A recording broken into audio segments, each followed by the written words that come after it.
भारतीय लोकशाही न्यूजमध्ये आपले स्वागत. कार्यकारी संपादक आकाश जळके. धनगर पिंपरी प्राथमिक आरोग्य केंद्राची दयनीय अवस्था.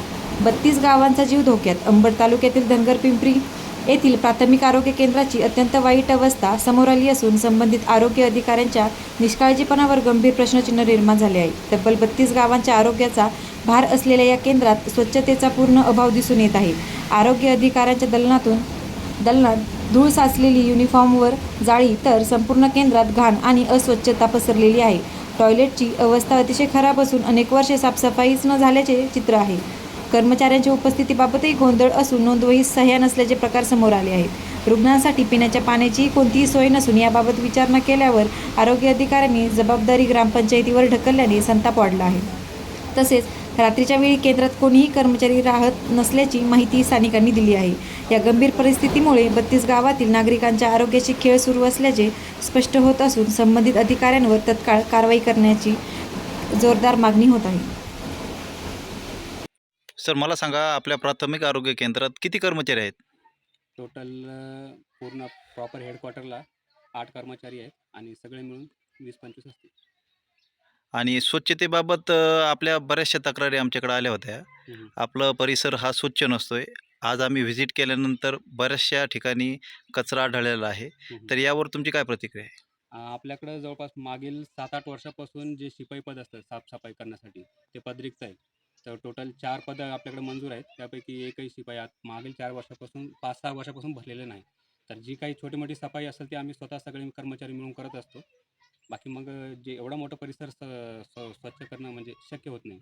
जेवढं होईल तेवढं आम्ही म्हणजे येऊन जाऊन जे पेशंट झालं की आपल्या समोरचा असला PSCचं प्रेमाइस असतं तेवढं आम्ही स्वतः साफ करून घेत असतो. आता हे बरेचसे तुमचे निवासस्थान बंद पडलेले आहेत आणि घाण पण भरपूर साचलेली आहे तिथं. तर यावर काय सांगणार तुम्ही? हा म्हणजे सगळा झाडाचा पालापाचोळा आहे. मानवनिर्मित कचरा इथं काही नाही आहे. फक्त क्वार्टरची, ड्रेनेज लाईनची आणि लाईटीची सुविधा नसल्यामुळे तिथं कोणी कर्मचारी सध्या राहत नाही. जेंट्स टॉयलेटमध्ये महिलांचे प्रेग्नेन्सी चेकअप किट पडलेले आहेत.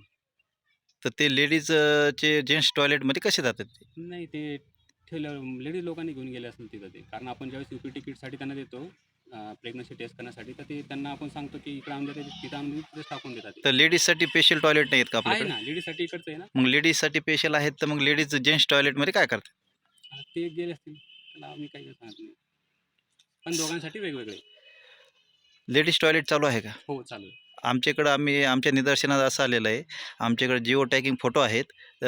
लेडीज टॉयलेट बंद आहे, त्याला सध्याला कुलूप लावलेलं आहे.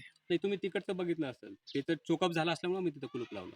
अलीकडचं लेडीज टॉयलेट चालू आहे. आणि जेंट्स टॉयलेटमध्ये पण सध्याला खूप घाण आहे. त्याला कधी साफ केलं आहे का? त्याला आम्ही महिन्याच्या महिन्यात साफ करत असतो. ते बी आम्हीच कर्मचारी साफ करत असतो त्याला. आमच्याकडे शिपाईच नाही त्याच्यामुळे. नाही सर, तर हे पेशंटच्या आरोग्यास कितपत योग्य आहे ही गोष्ट? आपण एक आरोग्य अधिकारी म्हणून अशी उडवाउडीची उत्तर देणे योग्य आहे का? नाही, उडवडीची युक्त नाही. जे आहे ते मी तुम्हाला सत्य परिस्थिती सांगतो.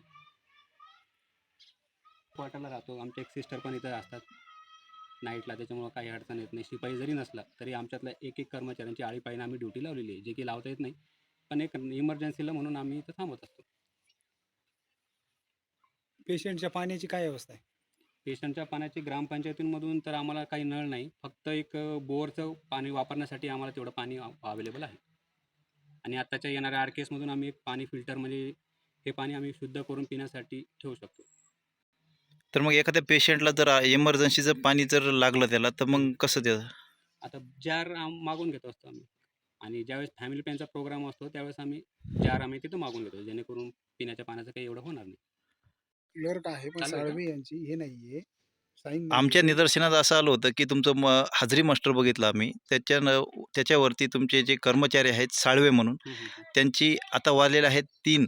तर आता पण देखील सही झालेली नाही आहे. नाही, ते सकाळपासून आले, फक्त ते विसरले असतील कामाच्या ह्याच्यामध्ये. कारण त्यांच्याकडे ऑलरेडी झेडपीला पण ते डेप्युटेशन आहे, इथं पण सर, असतील. विसरले असतील. पहिलं ड्युटीला आल्यानंतर आपलं प्राथमिक काम असतं की आल्यानंतर जर समजा थंब लेंद असलं तर थंब थंब द्यायचा ऑलरेडी आहेत, थंब शोध पगार नाही. आणि म्हणजे हाजरी substitute मास्टरवरती नोंदणी करायची. तर अद्याप हे अजून नोंदणी झालेली नाही आहे त्याची.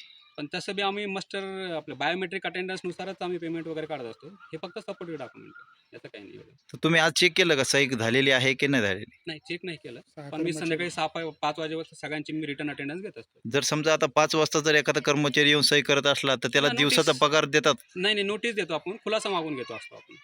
आणि पगार कपात करण्याचे अधिकार मला नाही. आपण तसं वरती प्रस्ताव पाठवत असतो, की हे सदरील एक दिवसासाठी गैरहजर होते अनधिकृत.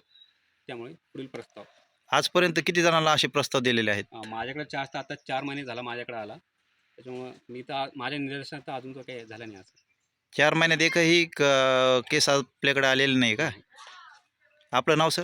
डॉक्टर दीपक सोनावणे, वैद्यकीय अधिकारी, केंद्र, धनगर पिंपरी.